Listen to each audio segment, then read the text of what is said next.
ਦੇ ਦਿਲ ਪਰਦੇਸੀ ਨੂੰ ਤੈਨੂੰ ਨਿਤ ਦਾ ਰੋਣਾ ਪੈ ਜਾਊਗਾ ਨਾਲ ਰੰਜੇਠੇ ਜੋਗੀ ਦੇ ਤੈਨੂੰ ਜੋਗਣ ਹੋਣਾ ਪੈ ਜਾਊਗਾ ਜੇ ਇਸ਼ਕ ਦੇ ਅਲਿਆ ਜ਼ਖਮਾਂ ਦੇ ਖੁਦ ਹੱਸ ਕੇ ਮੂੰਹ ਸੀ ਲਾਂਗੀ ਜੇ ਯਾਰ ਮੇਰਾ ਮੈਨੂੰ ਜ਼ਹਿਰ ਦੇ ਮੈਂ ਘਟ ਘਟ ਕਰਕੇ ਪੀ ਲਾਂਗੀ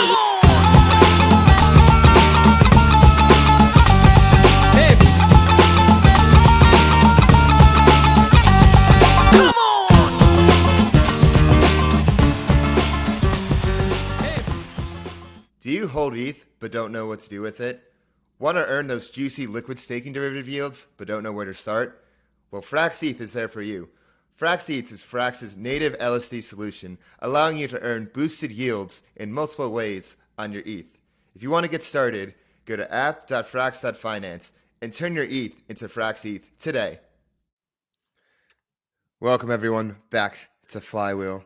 Here we are after a very interesting weekend, to say the least, and we have on the head of platform at Reserve Protocol, Thomas Mattimore. Thomas, how are you doing? Are you okay after this weekend? Is everything good with you? Because you're at a stablecoin as well, so I'm sure you've dealt with some depegging stuff going on. I mean, for the first time, really, we have, and so it was, I guess there's a first time for everything. I guess so. How are you doing, especially after this tumultuous weekend? Doing pretty well. It was a exciting weekend, to say the least. How did Reserve stablecoins fare? Because are a lot of them backed by USDC? Yeah, a great spot to kick this off. They fared really well, actually. They're the number one stablecoin that was launched 3 weeks ago now. We weren't expecting to get a stress test this quickly, but the backing for that particular stablecoin is USD, which was launched by MobileCoin, and it was backed by 25% AUSDC, 25% CUSDC, 25% CUSDT, and AUSDT. And so our protocol actually functioned as expected, and it detected a default in the USDC and offloaded that for Tether. And in a week after the current governance proposal passes, it's going to fully recollateralize by selling off RSR that's been staked on it. So wow. We weren't expecting a stress test to happen this quickly. Like, I don't, when we designed the thing, we're like, what if Tether depegs? Not what if USDC. I don't think USDC depegging was on anybody's bingo card. It was not. It definitely was not. That's been the gold standard. I remember since it launched. It's been the thing. Right. Like, yeah, that'll be fine. It's regulated. It's super safe. Big blue coin. Yeah. Yeah. But for, people back home who might not be familiar with Reserve, even though I remember you guys being around in 2018, 2019, you guys, have been working and building for a while. And recently you guys have partnered with Frax on the Frax base pool. We always see Reserve and Frax check at the top of the list, top of the list for yields. So for the people at home who might not be familiar, what is Reserve and how is it different from other stablecoins? Yeah. So let's see. So our mission at Reserve is to help fight inflation, expand access to stable currency. Like you mentioned, we've been around for 4 or 5 years now. The original design of the stablecoin that the team launched was called RSV, and the whole idea was around diversification. And at the time when we were talking about the importance of diversification and whether or not things would those types of features would be needed in a stablecoin, everyone thought we were a little crazy. And the last couple months have proven that to be really important. It's been interesting. I'll come back to that in a second. But to finish what we do at Reserve, we've got there's two main prongs of the team. One team is the DeFi protocol team. That's the team I lead as the head of platform. We're focused on building, helping expand access to stable currency, like I was mentioning. We have a permissionless platform that allows anyone to launch an asset-backed currency that is defined by whatever they want it to be defined by. So it could be defined by anything that's tokenized. In the future, we hope and expect that these asset-backed currencies could be, it could look like how people store their wealth around the world. But for now, We expect that it'll be anything that's tokenized in current DeFi. The other half of the company is actually focused on building an app that makes it easy to access financial products. And so we have it's bank-like services powered by stablecoins. We have like 500,000 users throughout Latin America. We're doing $300 million of volume a month. And it helps people in like over 30,000 businesses. It helps them go fiat to stablecoins and back again in under 20 seconds. And then also just use, things like Venmo. You can pay at the store with it. It's just really easy to use your stablecoins in everyday life. And so those are the two different parts of the company. And, together they create this, bigger than individual. I think that's really exciting. Wait, can we talk about this app more? Because I've become more and more interested in the actual utility of stablecoins, and you just laid it out right there. I have 1 million users, $200 million of volume. What is this app? What is it called? Can I download it right now? Is it available in the States or no? Or is it not? It's not available in the States yet. It's something that the team's working on expanding access throughout the world. Right now it's available in 18 countries throughout Latin America. We got started in Venezuela, Argentina, but it's also available in countries like Colombia, Mexico, Ecuador. I'm going to butcher the full list, so don't put me to it. But it's 18 countries throughout Latin America. Wow. Wait, so how does it work? Do people just store their, what is the flow and process of this app? Do people go into one of Reserve's stable coins that's on its platform, and then when they want to spend money, it just automatically flows out of it within 20 seconds? Yeah. There's actually two main ways that people spend money on the app. One is just paying merchants that accept Reserve. And so you can just pay in stablecoins at the store. As it turns out, in high inflation countries that don't have stable currencies, they want the businesses want stable currency just as much as the consumer. And so they don't mind getting paid in dollars, or something denominated in dollars rather. But the other way to do it is you can actually you can initiate a transaction to your bank account, and it'll get there in under 20 seconds, and then you can swipe your debit card at the store. So people will move money to their checking account for just-in-time transactions, just like that. Oh, so how does the Rails work? Yeah, we've actually built custom Rails throughout Latin America. And we've got a network of liquidity providers that make markets in between stablecoins and local currencies. One of the things that we were worried about when we launched was actually that you wouldn't be able to sell highly inflationary currencies. But as it turns out, businesses need to pay loans. And so there's a very healthy two-way market in order to pay debt by businesses. And so it's not just a one-way street of sell the local currency, buy stablecoins. There's plenty of people that are selling stablecoins to buy the local currency. How are the fees structure like? Yeah, they're really low. The market makers take a small spread, but they're typically much tighter than markets throughout the rest of Latin America.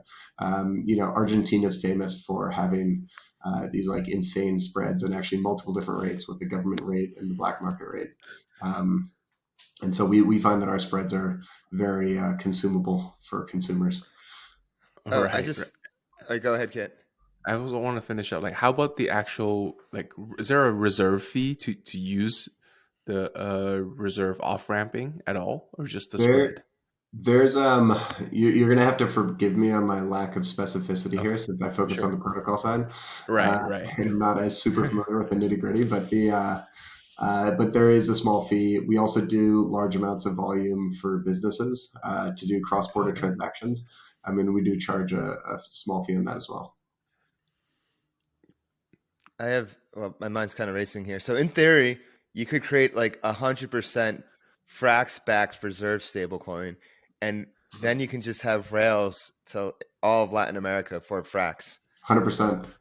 100%. I actually think that it's a great option for Frax to use our platform, and especially because Frax in particular, and the Frax community, is so good at generating yield with their stablecoins throughout DeFi. I think that the yield of the underlying assets is a core piece of how our protocol works, and so I actually think Frax would be a really good contender for someone to launch a stablecoin on our platform.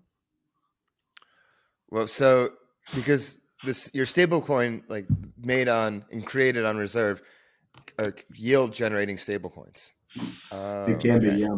It can It's be. really. Would it be helpful if I jumped into the protocol and how it works a bit? Yes. Yeah, let's go. All right, cool. So the Reserve protocol, it lets anyone launch a stablecoin. That stablecoin can be yield bearing. It's one-to-one backed, and it's fully permissionless and censorship resistant. And so what is that? Okay, lots of buzzword. What's that actually mean, right? If someone were to launch it, for instance, EUSD, the way that EUSD works is it's got the Aave and the compound derivatives of USDC and Tether as the backing. That generates a small amount of yield. It's around 2.5–3% yield over the last 30 days. That yield then goes to fund the staked RSR pool, which does a couple things. It acts as over collateralization in the case of default, like we saw this weekend. It also acts as a good incentive alignment because the staked RSR pool is the governance pool as well. Those are the people that decide what should the backing be and also how should the revenue be allocated. And so there's a strong incentive alignment between the people that are providing over collateralization or first loss capital in the case of default, and the people that are making the decisions on where the basket should be held. And so the idea is that, the people, you get what you pay for. And so if there's like riskier assets in the basket, you're probably going to have less people providing over collateralization because it's more risky, even though there might be higher yield. And so that's like the general mechanics of how it works. But that revenue that's generated by the underlying, it can go to the R token holders, which is what we call anything launched on our platform. R tokens, just like C tokens and E tokens on the compound. And it can go to the R token holders themselves. So it's like a yield bearing stablecoin. It can go to the over collateralization staked RSR pool. It can also go to any arbitrary address. So, let's keep using the Frax high yield coin as an example. You could send like 70% of yield to the R token holders so that yield is shared with them. You could send 10% to a curve incentive pool that just buys CRV and locks it and votes on that pool. You could also send the other, I'm losing track of my math here, the other 20% to the over collateralization pool for insurance in the case of like what happened this weekend. Sorry, not insurance, over collateralization. So you can make, go ahead, Kiet. I just wanted to add a question regarding the FrxETH specifically. What do you do with those idle assets that are just kind of sitting there? Do you guys manage them in any way, or do you just kind of let them sit as reserves? Yes, we when someone defines the basket and deploys a stablecoin, they define what the backing in the basket should be. And so that like EUSD, for example, is actually the A token itself is the backing. And so it's USDC that's being lent out and already itself yield generating or revenue generating. And so you can have like LP tokens or lending tokens or things of that nature that are the backing itself. And so we as the team actually don't manage anything. Got it. It's all autonomously handled by the protocol. And so in order to mint the stable coins like this, you would deposit the LP tokens or you deposit the lending tokens. Now, does the stablecoin, is it the yield-bearing stablecoin, is it 100% yield-bearing assets, or is part of it just, straight USDC in case somebody like wants to swap out easily? No, so it's whatever the basket is what it's fully backed by.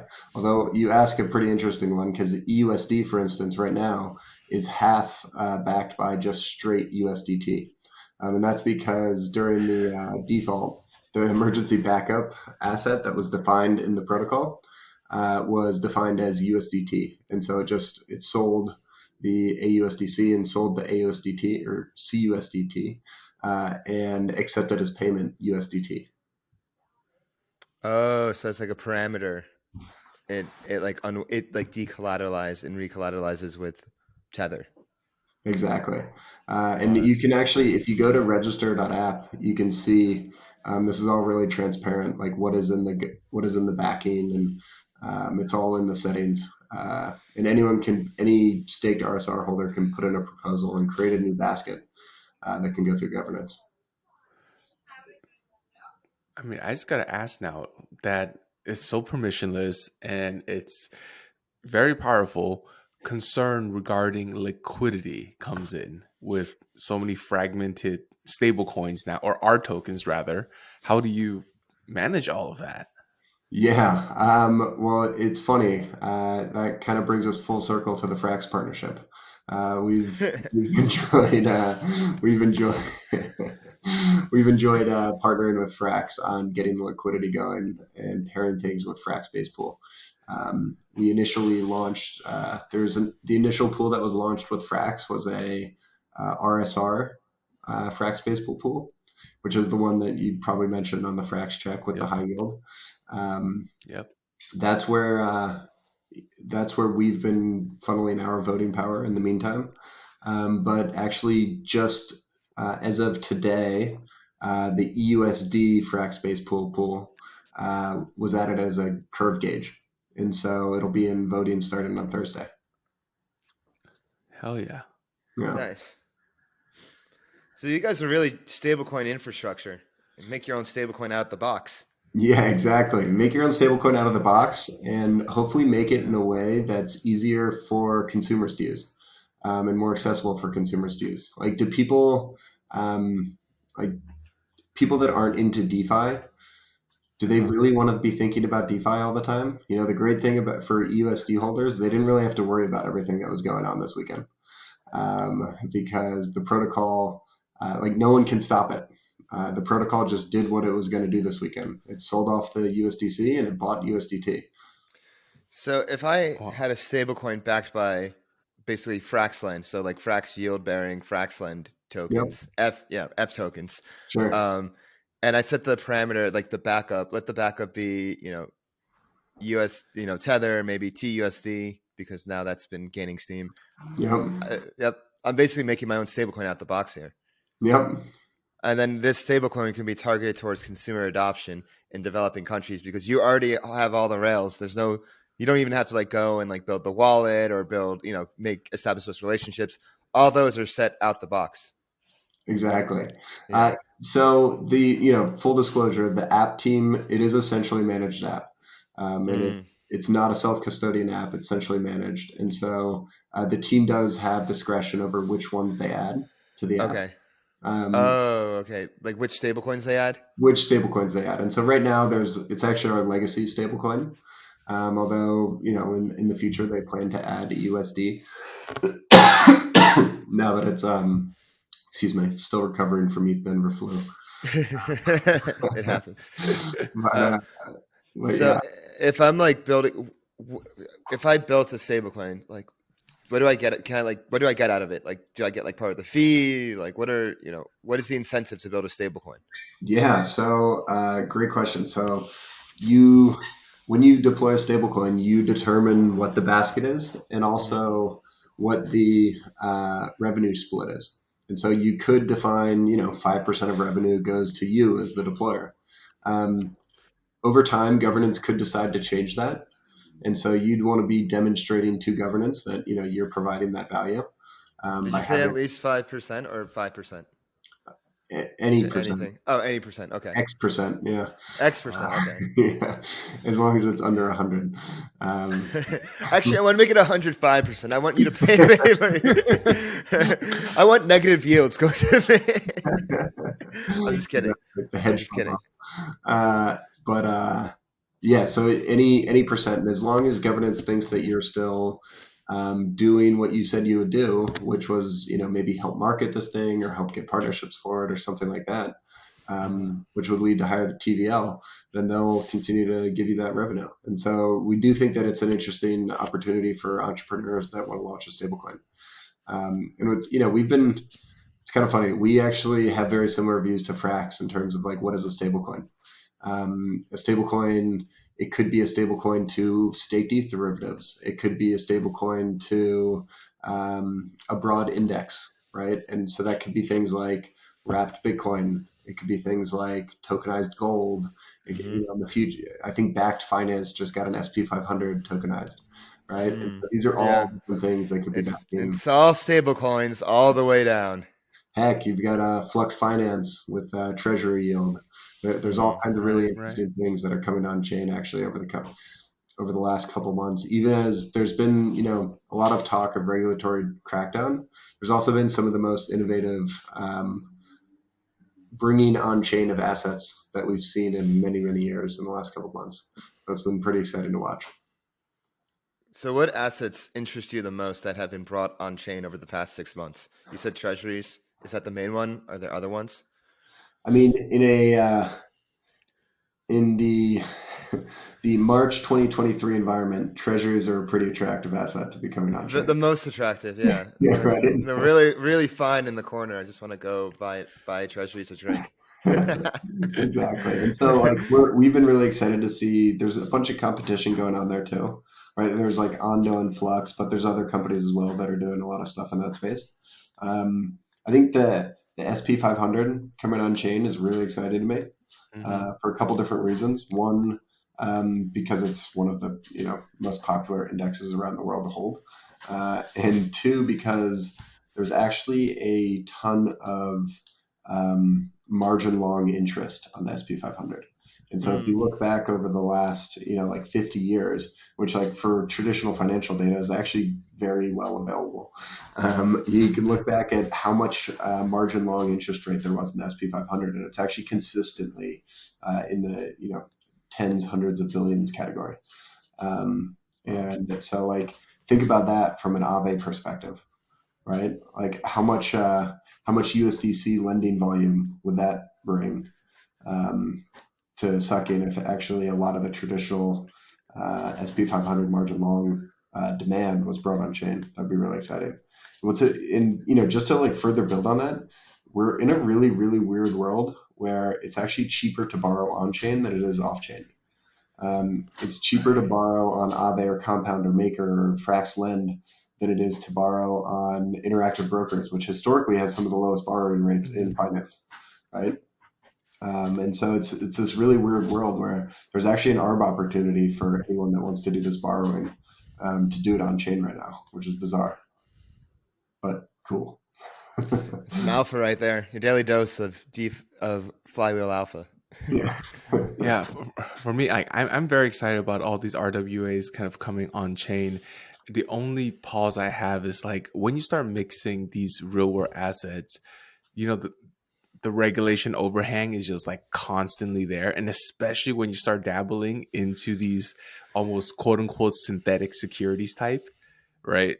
Like it just comes into a whole different ballgame. This is within the definitely Gensler's, battleground to come after you. Like His well within his jurisdiction scope. of Well protecting within his scope. investors.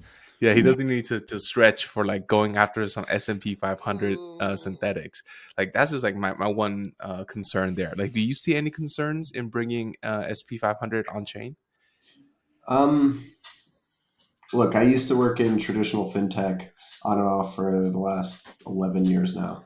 And the biggest thing that got me excited about DeFi was when I first used MakerDAO and saw just absurd efficiency from an operational standpoint.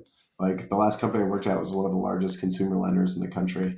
And our entire tech mandate was automation, right? In an effort to make the experience better for customers. DeFi already automates so much of it. And so what I find, what I'm hopeful about is that regulators and crypto can work together, because I think that the transparency and the efficiency that comes from DeFi is actually something that regulators want, and they just don't even know, right? Like there's actually a lot of benefits to the transparency of on-chain. There's some downsides as a consumer that I think are like something to really be careful about. And it's actually the big reason that when we launched the app, we didn't do it on chain, was because of the transparency from an individual consumer perspective. But I do think that there's a ton of benefits, and over time, I hope that like people can start talking and seeing eye to eye on that fact, and not worrying about like one influencing the other too much or taking the other down or things of that nature. Because I think that there's a big opportunity for things to work together and for everyone to have better products. Yeah, I really couldn't agree more with your statement right there. And I actually, doing a bit of digging, there is friendly legislation that has been proposed or that's on the table. It's just a matter of organizing and getting people together to make it come to fruition. At the end of the day, like we're all in this together. And so it's in our best interest as both regulators and builders and consumers to get something over the line instead of constantly fighting and demonizing one another. So I'm just curious about like, what's your current take on the regulatory environment? Are you as pessimistic as everyone? Are you hopeful like me? Are you somewhere in between? I'm somewhere in between. I'm definitely hopeful. I think there's a lot of good things that are being discussed all the time. You definitely see some really strong points of view from a variety of different folks in the government and from regulators. I'm forgetting her name, but she writes. She works at the SEC. And Hester Pierce. yes, I think that she's got a very cogent view of things, and sees the benefits and the drawbacks of some of the changes that have been proposed recently. I think that there's a variety of different senators that have been proposing awesome things that I'd love to see through. I haven't had a chance to read it, but I know that Jeremy from Circle was talking about the Stablecoin Act. Yeah, that's the Trust Act. I wrote an article about that. Oh, you did? Yeah, I did. I can tell you all of it. It's perfect. It really is like if that passed, there would just be a stablecoin renaissance, and there'll be 1,000 different stablecoins launched on Reserve. That would be awesome. Bullish Reserve. Bullish Reserve. I was going to ask, what do you think DeFi and stablecoins can do to paint a better picture about stablecoins and its utility to regulators and to doubters in DC and beyond? A lot of it is exactly what everyone's doing, which is keep building things that work when things fall apart, right? Yes. I think that like when FTX happened, when there was the credit crisis in crypto over the last year, a lot of it coming from Terra Luna originally. At the end of the day, what worked really well, DeFi. I know I'm preaching to the choir here a bit, but the DeFi rails continued operating without a problem the entire time. I think there were some blips when we saw folks like Avi test some of the limits of DeFi, and I thought that was really healthy. Yeah. To actually, like have people try to break stuff, because you don't get enough of that. It's really easy to get sucked into today's world and traditional finance where stuff's breaking and people are like, that might break, it might not break, we don't really know, it's never been tested before, right? Like that's like the worst case scenario in my mind. Mm-hmm. And so even though this weekend when USDC Depeg, the first stablecoin launched on our platform was 3 weeks old. And we're, at first we're like, how is this happening right now? And then we're like, wait, this is perfect. Like we want it to be tested right now when the market cap's only $1 million, right? Like that. That's exactly what we want to happen. And so, I think the number one thing is keep building things that don't break. Which I realize, everyone's going to be like, oh, there's hacks all the time. It's like, yeah, but the big stuff has been around and it's been working. I think the Euler hack this morning was really unfortunate. But again, in the scheme of things, it was really small, right? If you think about the size of like general DeFi markets and also traditional markets, like it was really small, and it's good that it broke now rather than later. The other thing is, I don't know, less hentai. Who knows? I think there's a place for hentai. I do that. I think there'll always be hentai around. That was tongue in cheek. I don't really care what people are into. Let them do their own thing. Not my thing, but I agree with you on build things that don't break, build things that are resilient. And my whole thing is DeFi. We're all guinea pigs right now. We're all in this minefield testing things out, and like every little action you take could be detrimental, honestly, which protocol you choose, what dApp you choose to farm this and that. And the other thing I'd say is just like highlighting utility, like highlighting what you guys are doing in South America and beyond. I think legislators really want to see use cases, really want to see this stuff being used out in the wild. How even something as simple, this might not be the sexiest thing, but people just getting paid their salaries, people like going to safety and people just using money in their everyday lives in the most boring way possible. If more and more people do that, if let's say like if 10% of the population started getting paid in stablecoins, then legislators would have to act to like make some framework. Stablecoins are Sorry, I didn't mean to cut you off there. Wait, what'd you say, I Kit? just wanted to add, like, payroll is super sexy for the government. Are you kidding Yeah. me? That income tax makes them salivate. Yeah. Like, are you kidding me? Like, this would be perfect for them. They'll be like, oh, everybody got a report. Oh, we don't have to double check everybody's income. Okay, yes, please. Here's my ETH wallet address. Just send it direct. I know I'm like a bit torn on that in particular, just because I think that one of the things that would lead to the most tax reform in the country is if everyone saw their entire paycheck come in and then had to pay taxes every 2 weeks. I think all of a sudden people would be asking quite a bit more questions on where the money's going and how it's being spent. Yeah. But no, but I hear you. It's we got to do the basic stuff well and focus Yeah. on real world use cases. Yeah. With this new financial system that's being built, there is an interesting opportunity for people to get access to this like new type of financial product and this new type of yield. And I think that there's a really cool opportunity to use that to create products for people in other countries that don't have access to the same stuff in America. It's really I'm going on a full rant here. Hope you guys are cool with that.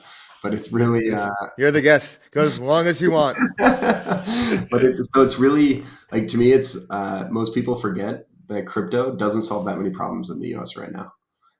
The products aren't that much better. Like I enjoy DeFi. I spend a lot of time playing around with it. Right. I think it's really cool. But like I have Venmo. I have a bank, which until this past weekend, I mostly trusted to have my money there. I don't not trust the government that they're going to take the money out of my bank account. I have a currency that's probably the most stable one in the world. Americans are really fortunate with the financial products that we have access to. If you go to Latin America, if you go to the Middle East, if you go to many parts of Africa, it's not that way at all. People, in order to send an international wire transfer between Panama and Mexico, you have to go into a bank and fill out a paper form, right? And that's like, say, two college friends want to go rent an Airbnb together. They have to like do this crazy thing that you and I haven't done ever. We just use Venmo, right? In Colombia, it's illegal to hold dollars in bank accounts. In Venezuela and Argentina, you don't trust that the government won't take the money out of your bank account if you hold dollars. There's like all these situations that we all take for granted in the U.S. That in a lot of parts of the world, people can't take for granted because they don't have access to them. Yeah, you make a good point about Venmo. I consider Venmo a private stablecoin. Totally. Yeah. It's like one of the originals. PayPal's is the original. PayPal's the original Yeah. stablecoin. Yeah. And if stablecoins were more framed in that regard, which they are more like than actual cryptocurrencies, then I think, they would be treated a lot friendlier, to be honest. I think that's right. And it's kind of funny. The team that launched USD, it's named after the electronic dollar, which took inspiration from the PayPal Wars book Huh. about the starting of PayPal. They talk about the electronic dollar in there a lot. Cool. I'm not have you read that book? It's an awesome book. Highly recommend it. It's kind of give hard us- to find, but it's Is it on, you think it would be on like Amazon or something? you'd think. Yeah, I got an electronic version of it and read it, and it was great. Can we switch gears a little bit and go back into the reserve like mechanics? Yeah. I'm very curious to learn more about like how does the whole minting then redeeming, and is there any liquidating occurrence, or could you walk us through that mechanic as well as the associated fees for the mint, redeem, and liquidation, if there is any? Can I share my screen on here? Yes, you could. There is Yeah, a share button right next to the leave button on the bottom. Awesome. You guys see this? Yep, I got you.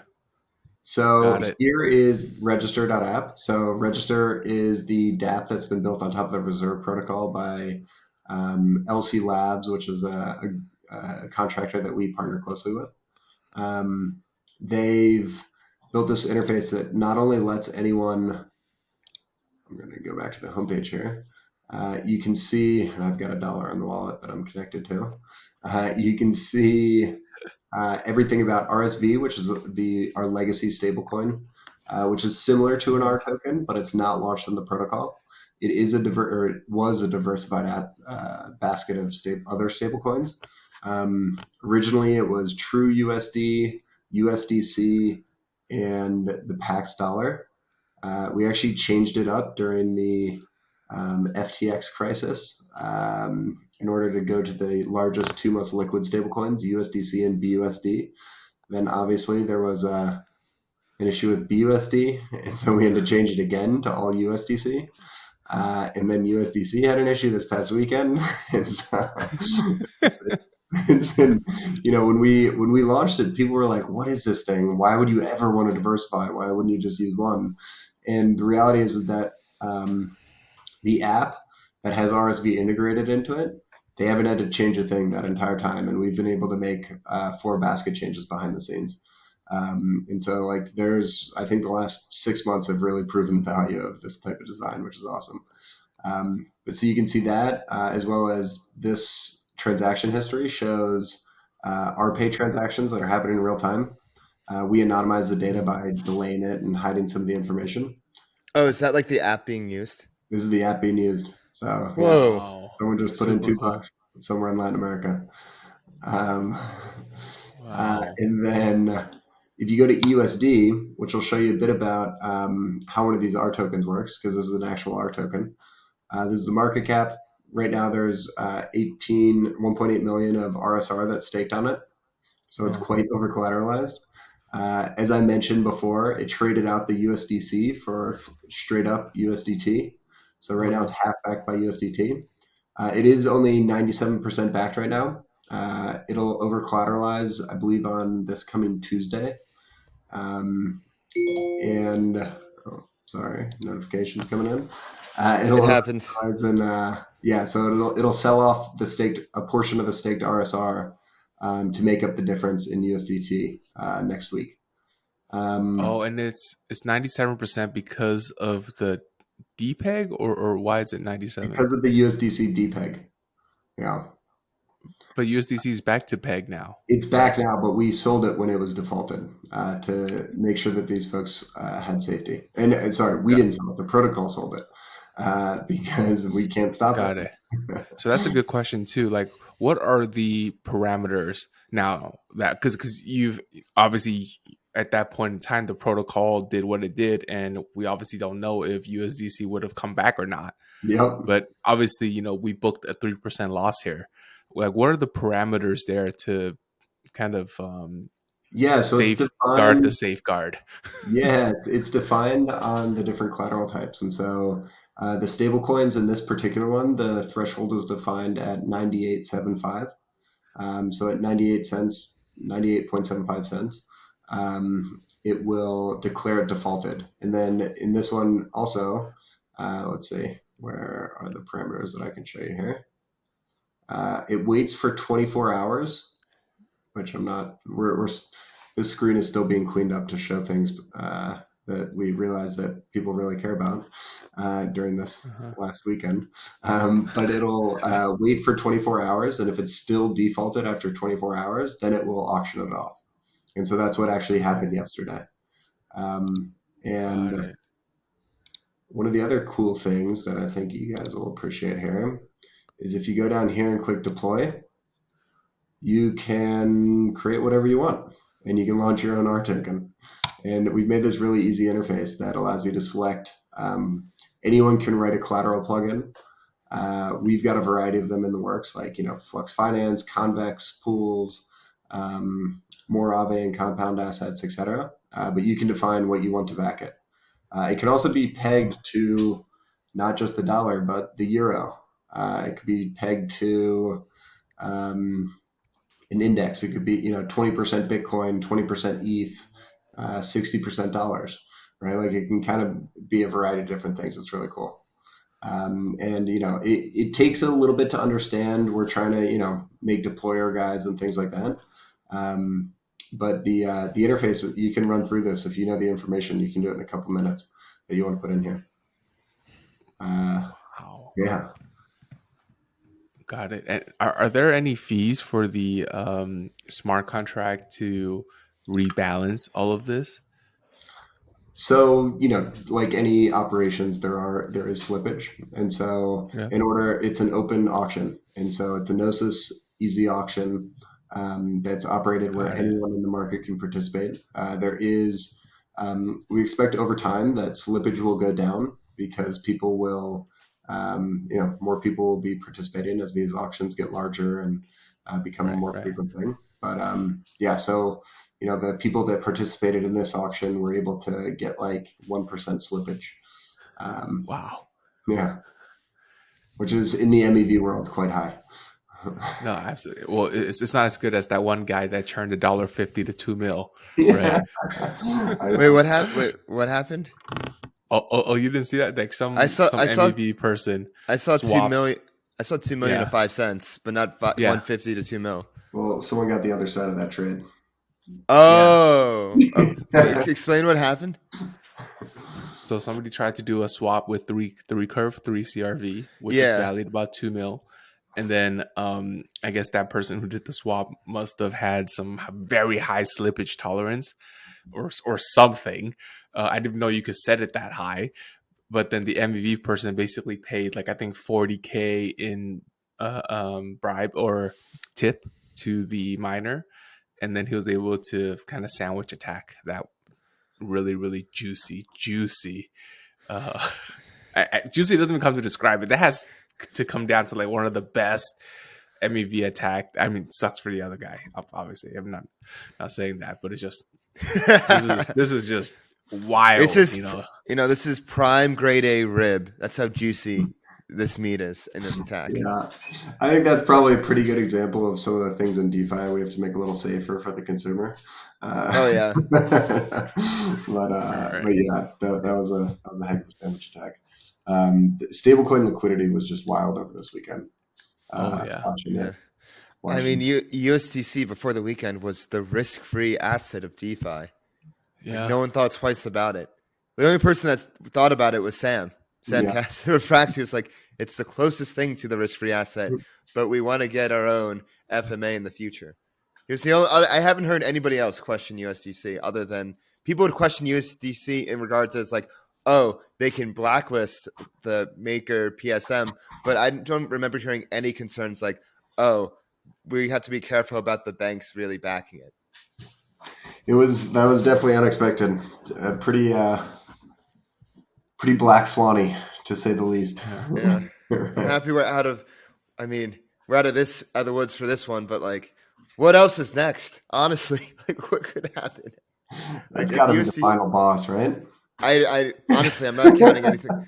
I'm not counting anything out. Like, I'm happy it's like over for now, but all of DeFi it's like somehow based or backed around USDC is like the de facto asset of DeFi in the same way Tether is the de facto asset of centralized exchanges. So it's gonna. A lot of DeFi, like, I imagine them questioning like, do we feel safe with this asset? Should we use Tether? Should we use something else? Like, I'm wondering with like Frax, like in the community, like, should we add, on the road to getting an FMA, should we add other collateral like Tether or like other centralized stables? I don't know. Like, what are your guys' thoughts, Thomas? I'll let you go first. Look, our view is diversification is good. We've had a diversified stablecoin for 3 years. We generally think that like everyday consumers shouldn't have to worry about banking risk and shouldn't have to worry about where their money is held. They should just have to know that it's safe.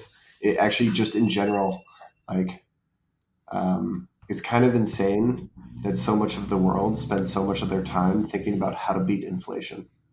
Like how much brain power is wasted just by like, think about you and your friends, how much brain power is wasted by just preserving spending power, right?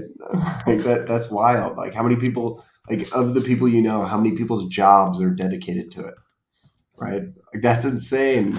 It's so wild. Think about like what humanity could do if we weren't just trying to solve inflation all the time. And so in general, like we just don't think that's something that humanity should generally and collectively have to worry about. And so our goal is to generally solve it, one, and make it so people don't have to worry about where their money is being held. They can just know that the money that they earned is their money. It seems like it's like a crazy, on one hand, a totally crazy thing to say. On the other hand, it's like so obvious and straightforward that that's the way it should be. Kit, what are your thoughts?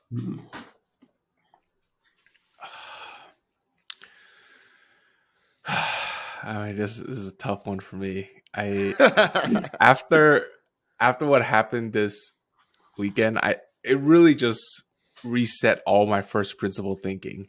It What was your it first truly principle did. thinking before, and what is it now? Initially, I was just like everybody else, I suppose, who thought USDC was in fact the risk-free asset and that it would have the full backing and support. Yeah, it was like the sky is not blue, which was completely, thinking back now, was the most naive thing one could think of, given that we are trying to build the decentralized finance future of France. And here we are relying on like a centralized entity to support all of that. Yeah, waiting on Like, for the banks to open Monday. yeah, like waiting on the banks to open. Oh my God, I could not believe that. I was like, all Monday. of us were hanging, all of us were like just hanging on to the fact that, okay, the government got to come in and bail us out. The government got to come in and bail us out. And I was just like, that is not right. And It's like I didn't sign up for this. yeah, I really didn't. Like, I came here to try to escape that, you know? So it was like, everything just kind of went round trip for me. And now, come to thinking back, like, that's what I was just talking with Dave. Like, we do this thing called FrxETH every Tuesday. And as I was putting together the FrxETH, I was just like, this is comical right now. This is comical, and we have to talk about it. And now it's like, now to reset it, the first principle thinking is, do we need to redesign the mechanic? Like, or is it just simply switching out the collateral is enough? Right. And is a decentralized stablecoin even plausible at this point in time with the current asset types that are natively on chain? Like that's the thing I'm kind of thinking about much more now. Unless ETH market cap surpasses US dollar market cap, then I don't think a widespread decentralized stablecoin is possible. Like, especially Agreed. not right now. Yeah. I mean, that's what But- Amin said way yeah. back in September when we interviewed him, like the ultimate ETH bull case. It really is. Until that happens, you can't really have something like LUSD actually work that well. Yeah. It's just limited. Right. The biggest thing is all of those over collateralized stablecoins that are backed by crypto assets are very over collateralized necessarily. Yeah. The cap, but still, just think about it this way though, guys. Like, ETH market cap is, I think, what 200 bill, 250 bill, like something around that, right? Even if you were to just be half of that, right, that represents a 200% over collateralization. And let's just assume not all of ETH is used to mint these stable coins, right? That still comes out to be like, let's say 10%. That's like 5 billion. What, like, there's no decentralized stable coin that, I mean, I guess there's DAI, but they lost all of that. But it's still a super large number, especially for the use cases that we have today. I think if it could work, it would have already worked already. Like, LUSD is the best attempt to do that, and it's limited for a reason. It's noble, and I'm happy that it exists, and I want it to continue to exist and experiment. And I think that option should always be available for those who want it. And I always view like DAI and Frax kind of allowing for the experimentation of LUSD. So the centralized stablecoins like Tether and USDC don't just gobble everything in market cap. Like, there'll always be, Frax and Maker as that like bulwark, like protecting the experimentation on super decentralized stablecoins going on. Hey, BUSD had like 30 billion, 40 billion in market cap a couple months ago. Yeah, they did. Yeah. It's eviscerated. But then, for LUSD though, I want to get your guys' take on this. No governance, right? It is completely immutable. The contract is non-upgradable. It is what it is, and it's period. Full stop. Like, what do you think of that architecture? versus something like Frax or versus something like Reserve, where there's like governance basically on each stablecoin, not just the overarching stablecoin, like how Frax has it. I did you guys see what happened with Rye? There's like there are talks and murmurs of it forking because to like being backed by like LSDs and stuff. No. There's murmurs. Oh, So I'm wondering alpha. I'm wondering if like with LUSD, if you have a situation where like it's completely backed by ETH and you want to like upgrade it so it's backed by LSDs, like you can't do that because it's not upgradable. So that's like a really, it's so early. Like, do you want to like have that, to you? Like, I think you should always strive to be immutable, and it depends on like your design. But if you make yourselves immutable, you kind of like set in stone that you can't evolve anymore. I think it's likely that anything that is immutable now will not get very, very big, would be my guess. And it's because, like you said, Dave, we're too early. Yeah, we're too early. Yeah. Because we're still in the finding product market fit. Every part of crypto is still in the finding product market fit era. And for anyone to survive that, they're just going to have to be able to respond and adapt. And I think that it's really unlikely that anyone gets it perfect. Like even Satoshi didn't get it perfect, right? Even Satoshi. Bitcoin's changed a lot over the last 10 years or 12 years, I think it's been now. I mean, hell, I started following it in 2014, and I got Bitcoin as a Christmas gift that year. Turned out being a great Christmas gift for a variety of reasons. One, it like dictated what I spent all my mind share on crypto. And two, and it was like $300 at the time. But the since then, so much has changed. Like it's actually been, I think it's been super exciting to see the ordinals. It's so much fun to watch those things. It's the most exciting thing that's happened in Bitcoin in 5 years. Since the Bitcoin fork wars. Yeah, exactly. And it's but like even Bitcoin changes, and that's like the least changeable crypto, right? Right. And I find it really hard to believe that we will find product market fit for products that can't be changed at all. This is already the hardest industry to iterate products in. Like it's really hard to launch and iterate a product in crypto, as I'm sure you guys are aware at Frax. Like launching requires audits and testing and like much more so than anything else. I'm coming from traditional tech where we would like ideate and launch something in a week, right?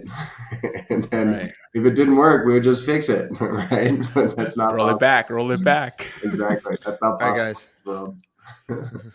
Take two. There's no take twos on chain. Yeah, exactly. No, it's test in production. Exactly. So I see that there will just anything that is immutable now will be tough. At Reserve, though, we do try to make things as permissionless and censorship resistant as possible.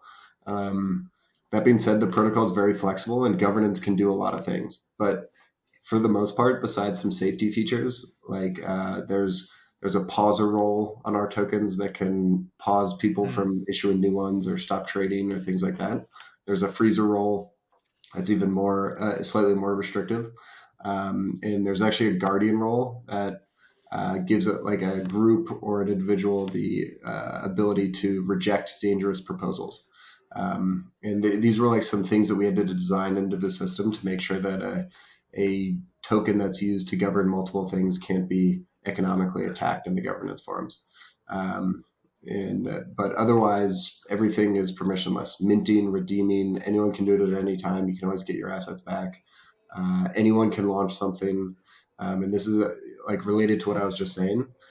Experimentation, we think is really, really important at this stage. And so we wanted to make the barrier to experimentation as low as possible. And that, at the end of the day, is permissionless. And so anyone can launch one. Anyone can test out a new basket. Anyone can, say like ours is better than yours, and we can't stop you. It's good food for thought. Yeah. What is the road? Actually, Kate, you go ahead.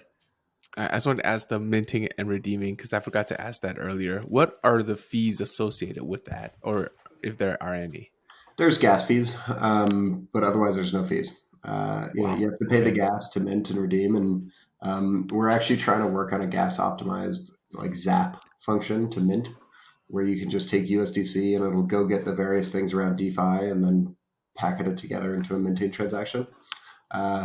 Over time, Nice. though, like realistically, minting and redeeming is a bit expensive, and so we do anticipate that people will mostly want to buy it on the open market. They want to buy these R tokens or stable coins on the open market. And this is a big part of why we're partnering with Frax and why we ourselves are also accumulating voting power and incentivizing different pools in the reserved ecosystem. Right. Makes sense. Dave, go ahead. No, I was going to ask. Well, first I was going to ask, what does the roadmap look like? But I was going to ask. So you just said you're accumulating FXS voting power within the reserve ecosystem. How do you guys see yourself? Not FXS at the moment, although it's something we're always considering. But DeFi governance voting power. So DeFi governance. Oh, yeah, you guys have a big CVX bag. yeah. CVX, CRV via CVX, CRV via SDCRV, and a variety of other things. And we're always exploring what is the best thing to be accumulating to help incentivize our time. What's it like playing in the curve wars? What's it like being a player?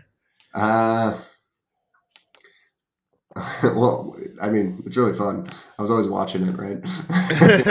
You're watching it, now you're in it. Yeah, exactly. But it's I find it really interesting because there's a ton of game theory going on. There's a large I think there's a lot of opportunity to work with other protocols to find similar aligned incentives to work together, like we're doing with Frax. There's it's a tricky game to play because you have to make a lot of different bets on the future. Like, will price appreciation keep up with inflation of these different things? Will how does that all work? Is the price appreciation for a 2-week period going to wipe out the incentives of renting votes? Right? Like, will that actually not make sense after you've already rented those votes for 2 weeks? Are they no longer going to be valuable in 2 weeks? Right? Like, the price movements is a big component of it. And so figuring out how to denominate things in CRP as much as possible is important, or whatever governance token you're thinking about. But yeah, in general, I think it's a super fascinating part of DeFi that is like, I don't know if it's solved a problem, but it's a much different way to approach market making fees. Mm-hmm. Okay, were you going to ask something? Yeah, on the bit about the curve wars, I've been thinking about it too. It's like the fees paid, instead of paying like a market maker a certain level of fee or whatnot, you are using the users. You're incentivizing the users to do that for you, but you have to do so in a way that is, plus, EV for yourself and your protocol, as well as enough cheese for the users to go and get after it. It's such like a delicate balance. And more importantly, it doesn't just rely on your balancing, it's all the other participants as well, all the other CVX holders. So it's a really dynamic game. And I feel obviously Frax does it one of the best. We have one of the best liquidity for $1 bribe, how much liquidity we incentivize. And I track that weekly. And I need to do that with all the other protocols so we can do a side-by-side comparison. But I feel like I'm imagining things like USDC or any of these other centralized stables who've never played this game before to come in and try to play this game. And like, where would they even start to think about on-chain liquidity? Right? Like, do they just start market buying a bunch of CVX CRV bags and then like, all right, guys, I'm here. I bought the ammo. Where do I point it? It's a tricky thing to figure out how to do it. sustainably for sure. But it's kind of funny. At the same time, it's like if USDC wanted to get involved, they could win tomorrow. Oh my God, they would just dominate. Like CVX isn't that expensive at the end of the day, like compared to a company like Circle or a company like Coinbase. And so it's an interesting. I wonder why they don't. I guess to make that much money, like think about all the volume and everything off chain. Yeah. No, I don't think they need to, because They like don't need to. all three of us assumed that USDC was like primo A1 steak sauce, but definitely we've learned this weekend that is definitely not. And Maybe they have to start vote incentivizing after this weekend. I agree. To restore trust. That's kind of what I'm leading into is. I Like, don't think USDC needs to. I think they have a different way of maintaining their peg in reality. And maintaining liquidity, it's easier for them. They're the biggest name. They're the biggest, safest name. I still think they're the biggest, safest name. Yeah. I don't think this weekend's going to really change anything on that front, to be honest. I don't think they need to play, but for any DeFi stablecoin, you definitely have to figure out how to play. And it's a funny, it's definitely a funny dynamic. So, what do you think the future looks like for stablecoins when we reach trillions of dollars in circulation of all different stablecoins? With like Curve, Convex, Frax, Reserve. What do you imagine that looking like in a few years? Yeah, it's interesting. I think we're going to see a lot more yield-bearing stablecoins. I think that I wonder where they're going to go. I wonder where they're going to be created. I have no idea. I'm obviously biased, like you're alluding to there, but I do think that we'll see that because I think that it's a good savings mechanism for people around the world. Dollars are a great savings mechanism. Yield-bearing dollars are a better savings mechanism. I remember I saw someone at Coinbase tweet like, "Why? I don't understand. Why don't people in Latin America just use DeFi to generate yield on dollars?" And it's like, well, come on, like that's not going to happen. And what's interesting about a yield-bearing stablecoin is that it can package all of that up and make it super exportable. And like, for instance, a yield-bearing stablecoin on Reserve, you can take that yield-bearing stablecoin that's over-collateralized with staked RSR, you can bridge it to an L2, you can hold it in a SEX, and that over-collateralization and that yield flows no matter what. Doesn't matter where it's held. And I do think that is just a better product. We saw there was like a small glitch in the governance process which slowed it down, but if things worked out as designed, it would have the over collateralization would have reimbursed the USD holders faster than the FDIC did over the weekend. That's a great line to say. Oh, I was going to would've say been that's wow. a great soundbite. Can you repeat that one more time? Your mechanism, it would reimburse people faster than the FDIC? In normal operations, it would reimburse the holders faster than the FDIC would over the weekend. FDIC typically comes in on a Friday and closes the bank and reimburses folks on Monday. And our protocol in normal operations would do it faster. The first one, it didn't go as smoothly, but in the future, we expect it to. And so it's like, why wouldn't everyone around the world want that?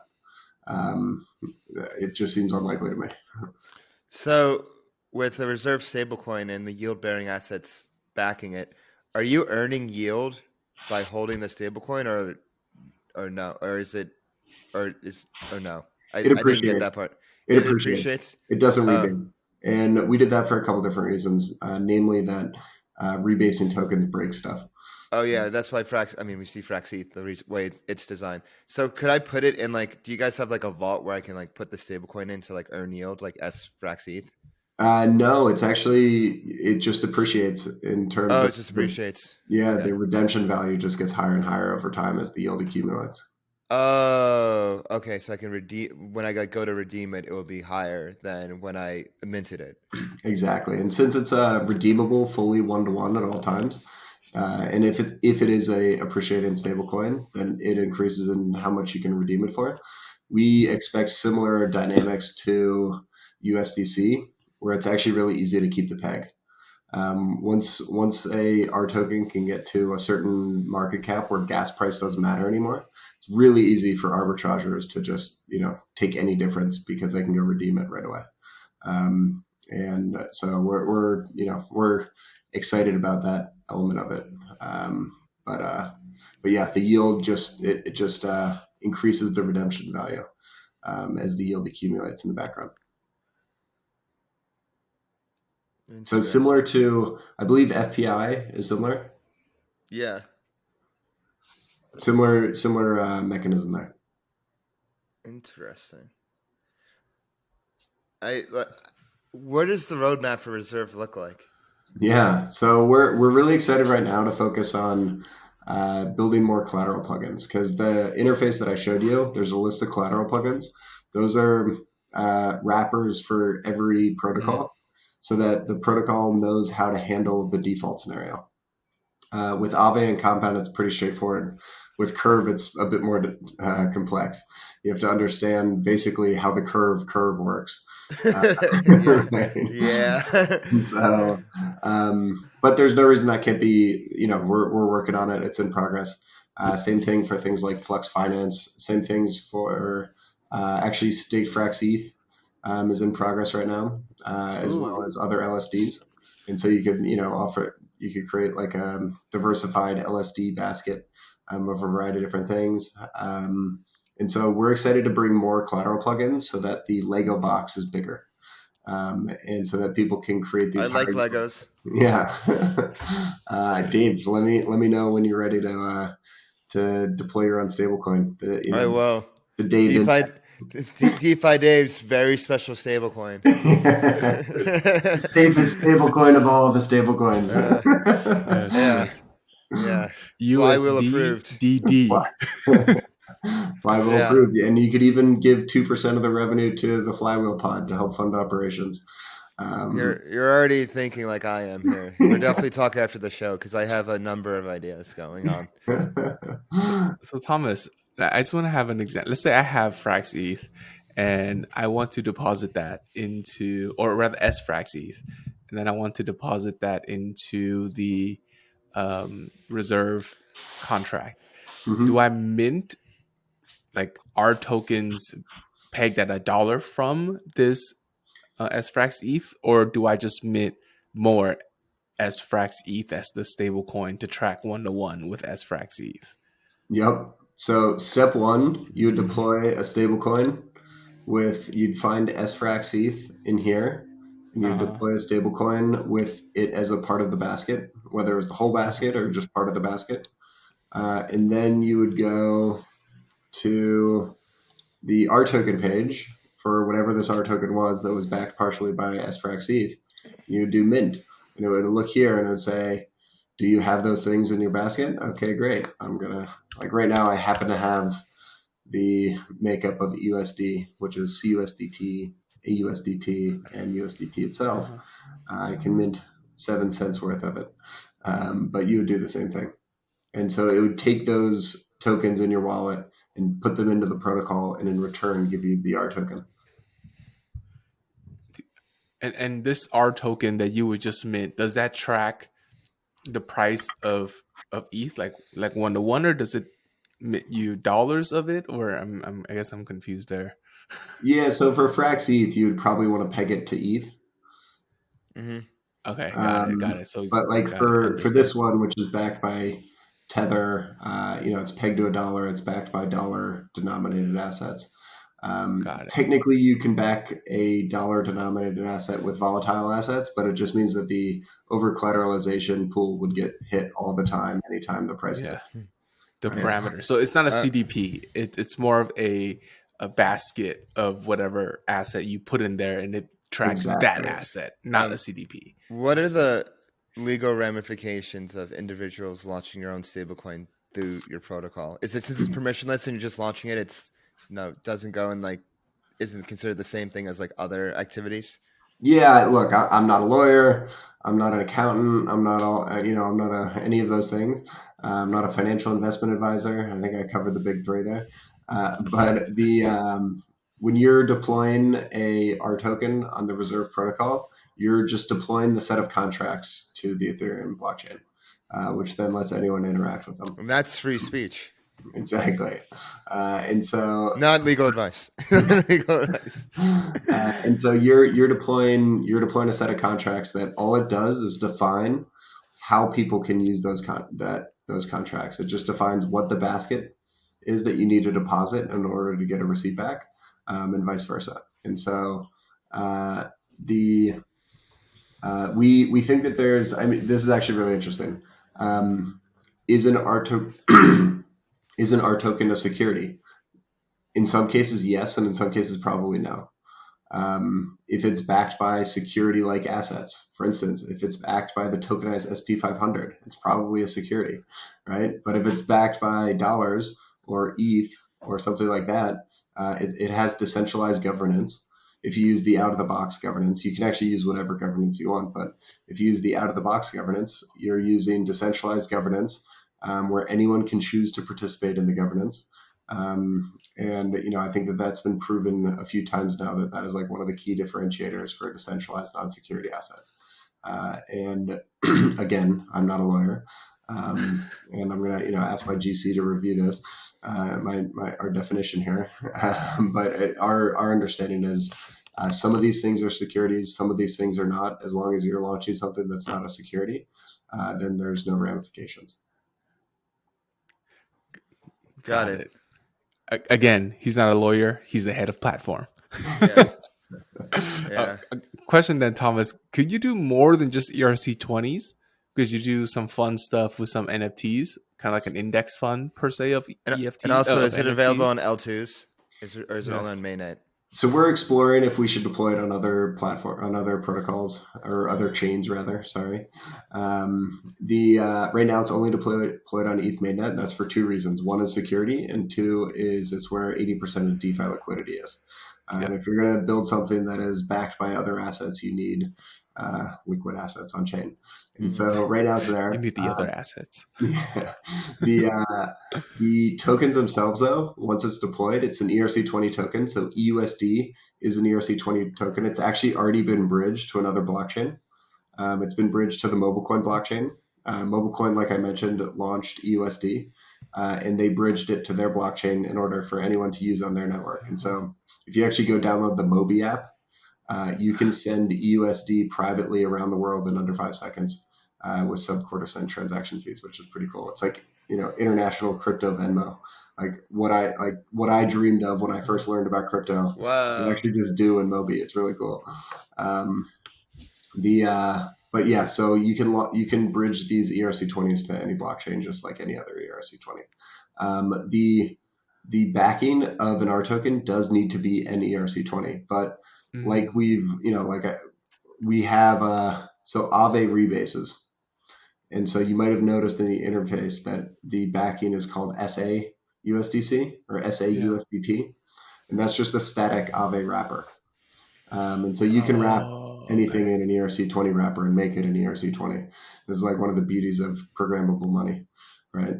And it's the same thing with like some vaults you can wrap, like convex vaults. We're just wrapping the convex vault, and then you'll be able to do it. I think it's kind of a similar setup to how when you use Frax Convex, you stake the LP token from Curve in Convex and then deposit the Convex vault into the Frax vault on Convex. And that allows you to get that juicier FXS yield as well. And so And then you can wrap that and make a stablecoin out of it. Exactly. God, that's so much wrapping. Oh my God. I mean, but at least Reserve's token naming convention is very easy to understand. It's RXYZ, right? Thank God. Convex is like stake convex, FXS, CVX, CRV, CVX, CRV.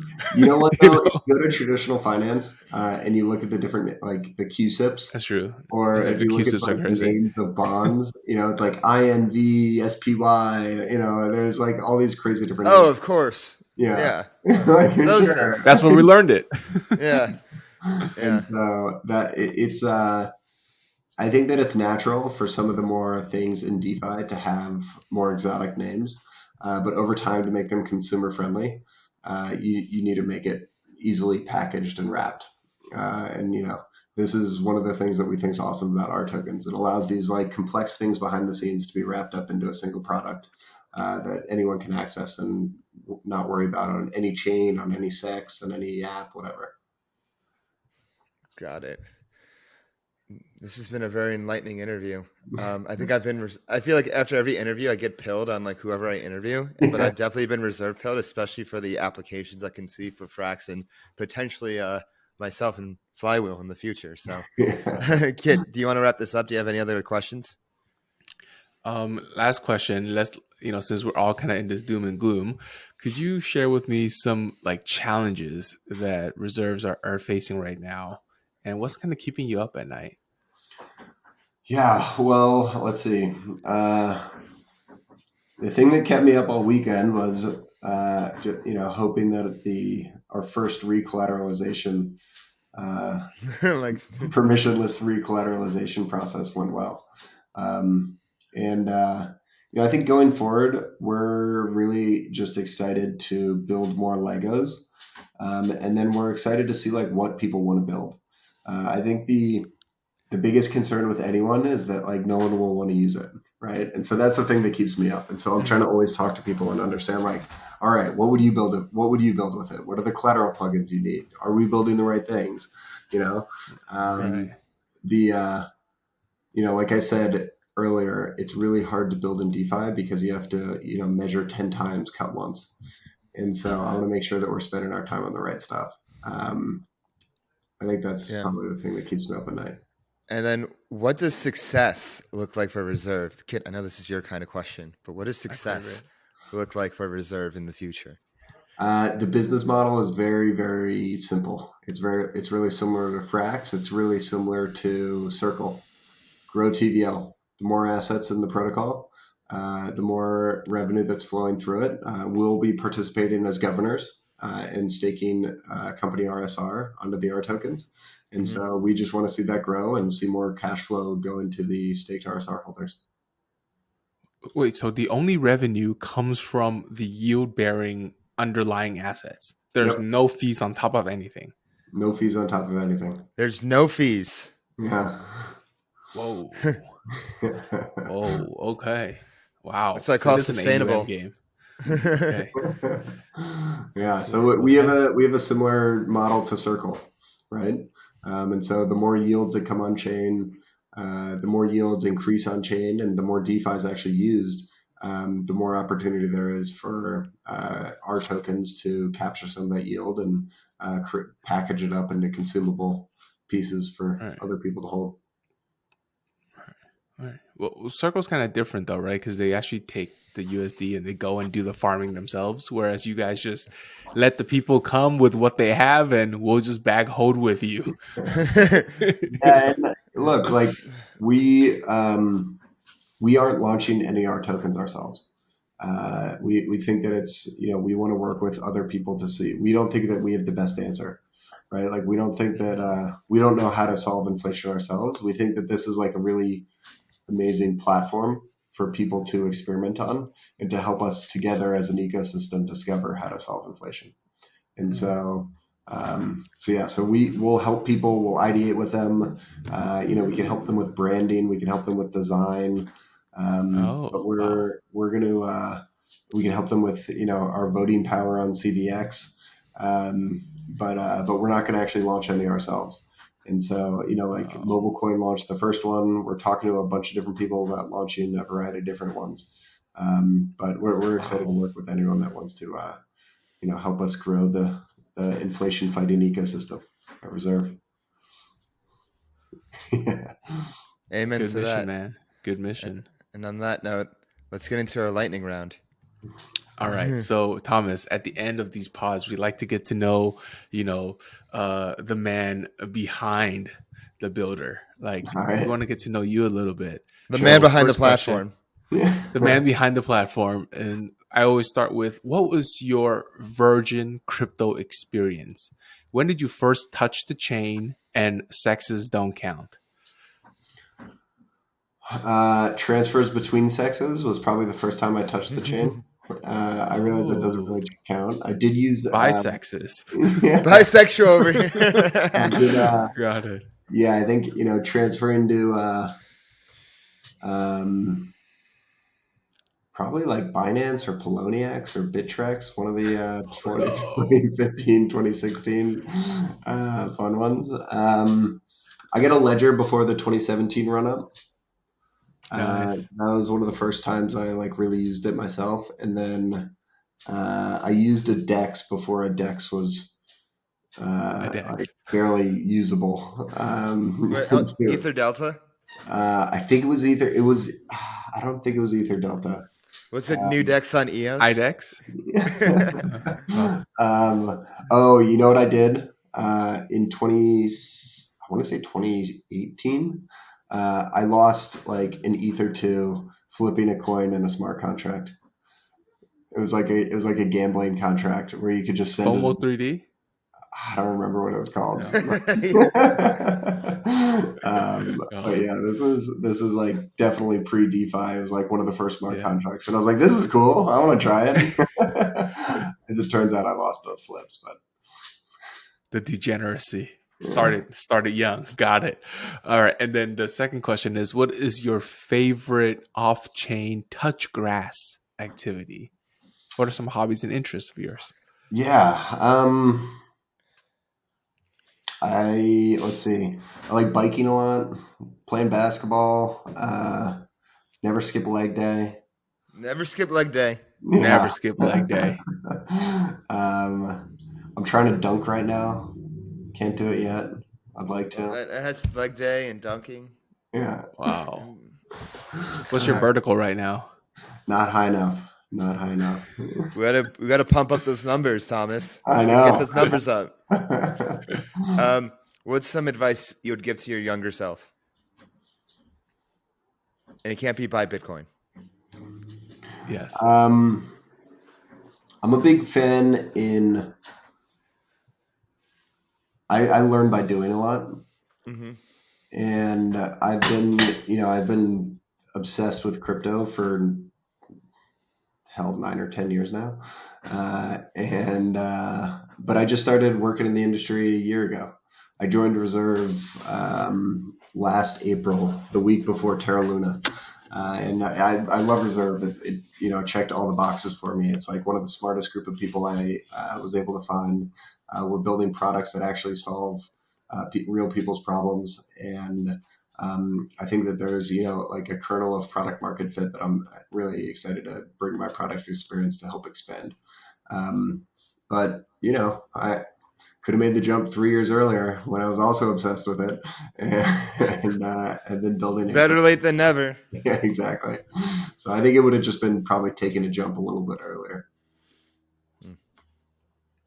Got it. And to wrap this up, if you weren't in crypto, weren't in fintech, what would your professional career be? That's tough because that's like what my entire career has been. Yeah. So when the teacher asks you, what do you want to be when you grow up? Yeah, so I used to be a mech eng, and my first job was actually designing and building and inventing new things with a variety of different clients. So like everything from OXO kitchenware to Pepsi vending machines. And so Talk about real world utility. Yeah, exactly. And so I'd probably be building something, but it just wouldn't be in crypto, but it would be more with my hands. And honestly, I'd probably have ended up at Apple because that's where all the mechanical engineers in the Bay Area end up. Once a builder, always a builder. Wow. Okay. Cool. Well, that's it on my end. DeFi Dave? That's it for me. Thomas, thanks so much for coming on this one. This has been, like I said, very enlightening, very exciting, and I'm looking forward to how we all cooperate in the future. Likewise. Great chatting with you guys. Thanks. Great chatting with you, man. Same here. Everything said on this episode is not financial or tax advice. This channel is strictly for educational